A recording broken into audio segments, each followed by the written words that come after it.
Alright, what is up everyone? Indyboi Racing here. Thanks for tuning in. I hope you're strapped in, buckled up, whatever it is, because your blood's about to get flowing, heart pumping, because we are diving in to the Barcelona Grand Prix circuit in a Toyota AE86, and let me tell you, it is nothing but a good time. Here we are already jumping off the starting line, making quick work of the grid, cutting through, going from 13th, already 12th, 11th, 10th, 9th.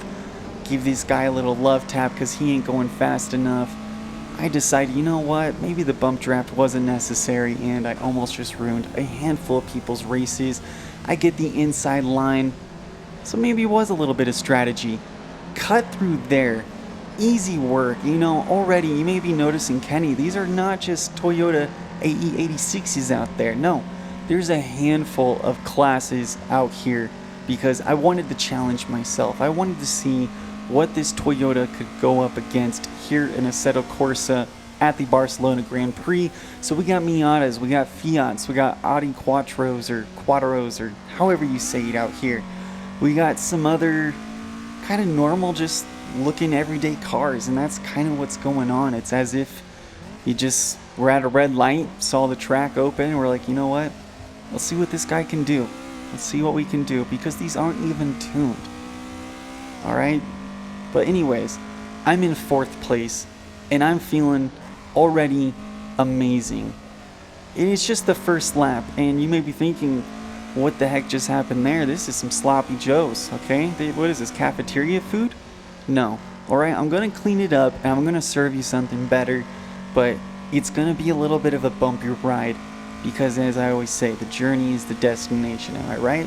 But anyways, sitting here in 4th place, I got my eyes up front at first, because when you're sim racing and as well in real life racing, little tip and trick here, never focus on the rear end or the bumper of another car, because you're going to be following their line, and you may be feeling that your pace, your line is better, that your skill set, what you're bringing to the track that day has improved and is better than your competition in front of you.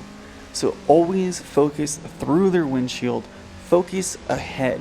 Your eyes don't always need to be glued to one spot.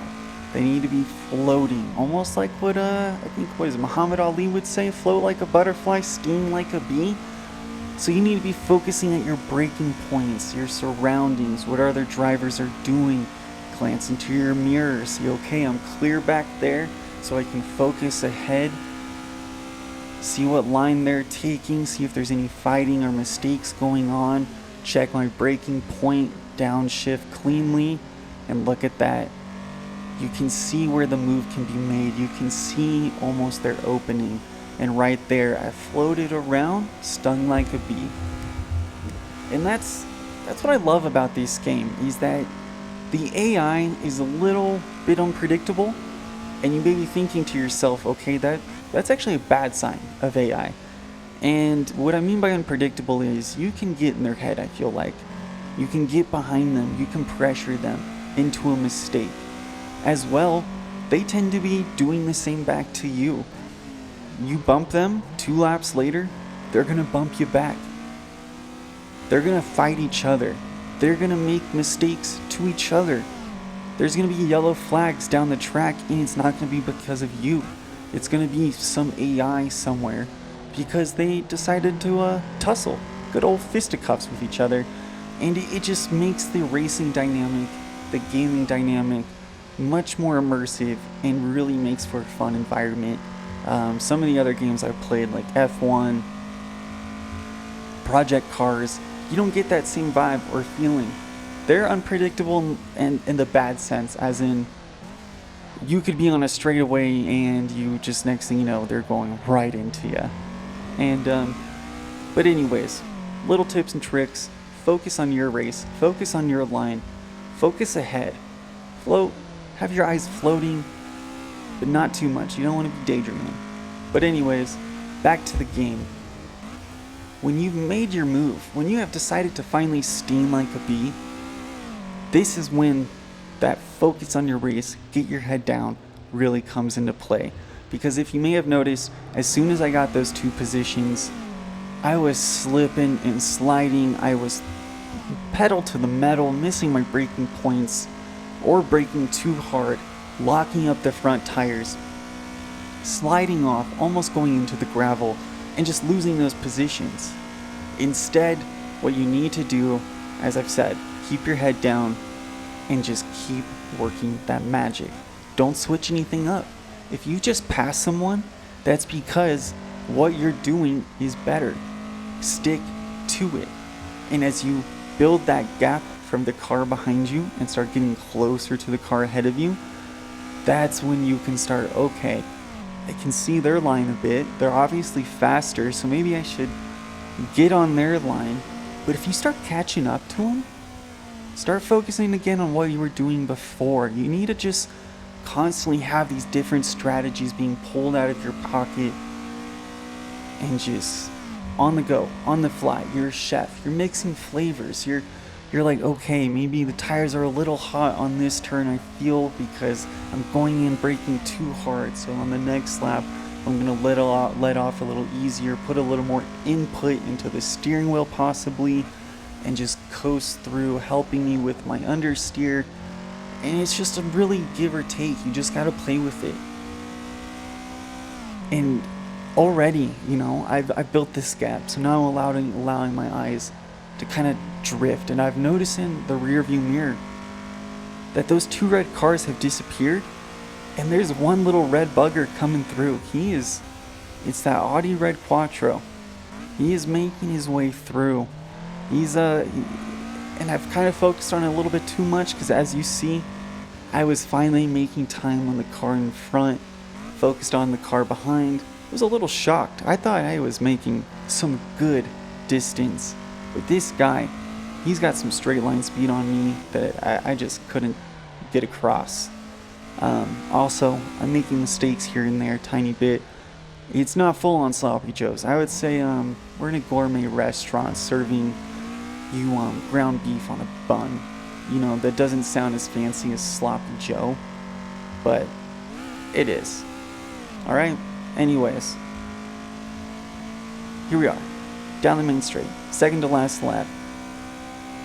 I can feel it. I can feel that I can catch up. The fact that I can still see the front car in the horizon, that it's not just a dot disappearing, that it's making a turn, and just barely a second later, I'm making the turn. It's such a good feeling, alright? I normally don't have that feeling when I'm racing. I've noticed I'm better in these slower, kind of older cars, and that is because I still have a lot to learn. I hope people watching this will notice, yeah, I am a beginner, but this is an environment where beginners can come, see what another beginner's doing, and maybe go, right, I can learn something. He's doing something better, and this is where I can improve, because that's what I'm just trying to do. Be creative and show you the fun I'm having, but also, I'm trying to show you how I've improved and show you the skill set I'm bringing now. And it's pretty exciting because I play on the hardest difficulty with the AI all the way turned up with aggression and, like I just said, difficulty. So being in second place on a track that I absolutely love, it feels good. It feels great, But anyways, enough about me and how good I'm feeling. Let's get back to this.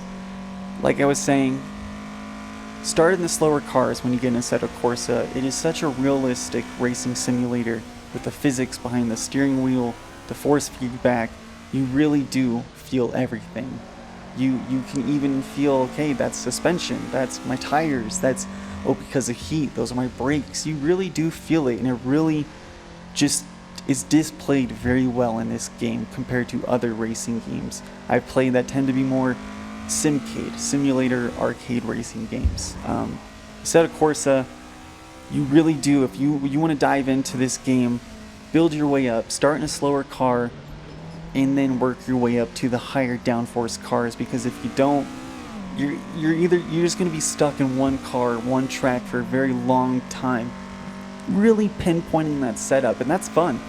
Don't get me wrong, that is what I love about this game, is that you can really get into the nit and gritty of your setup. and that you really need to do. Take your time of developing as a simulation driver, you know, sim racer, whatever.